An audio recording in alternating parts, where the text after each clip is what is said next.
ప్రసాద్కి 14 ఏండ్లు. చదువుతో పాటు ఏదైనా ఒక వృత్తి నేర్చుకోవాలనుకున్నాడు. తన తండ్రి వద్దకు వెళ్ళి, నాన్నా, నేను మొక్కలు పెంచే నర్సరీ మొదలు పెడతాను. సరే బాబు, మొదటిగా నర్సరీ పెట్టడానికి నీకు తర్బీదు కావాలి. రా, నేను ఒక నర్సరీలో నిన్ను చేర్పిస్తాను. ప్రసాద్ నర్సరీలో చేరి మట్టి త్రవ్వడము, జల్లించడము, ఎరువు చల్లడం, అవి ప్లాస్టిక్ సంచుల్లో నింపడం, ఈ పని మట్టి పని.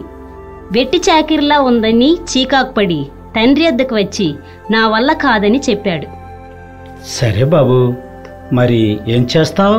నాన్నా, నేను వేటగాన్ని అవుతాను. సరే, ప్రయత్నించు. అలాగూ తండ్రి తన కుమారుడు ప్రసాద్ని తనకు తెలిసిన వేటగాళ్లతో పరిచయం చేయించి వారితో పంపాడు. 1 వారం తర్వాత ప్రసాద్ ఇంటికి తిరిగి వచ్చి, నాన్నా, అటవీక జీవితం మరీ కష్టంగా ఉంది. చలిగాలికి తట్టుకోలేకపోయాను. ఆ ఉద్యోగం నాకొద్దు. మరి ఇప్పుడు ఏం చేద్దామనుకుంటున్నావు బాబు? నానా, జాలరిని అవ్వాలనుకుంటున్నాను.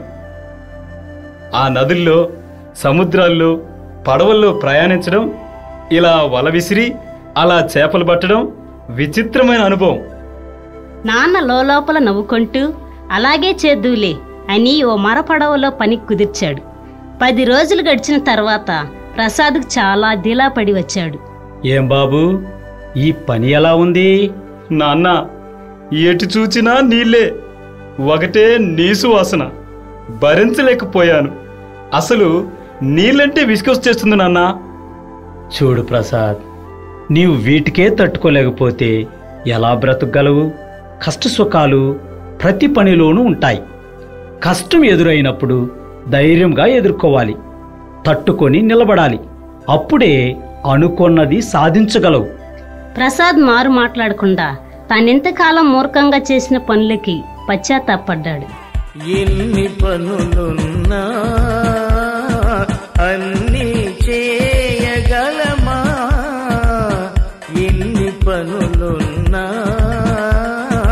అన్ని చేయగలమా?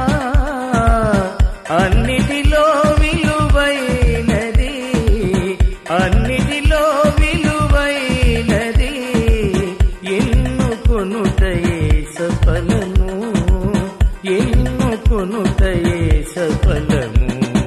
లాజరు మరియా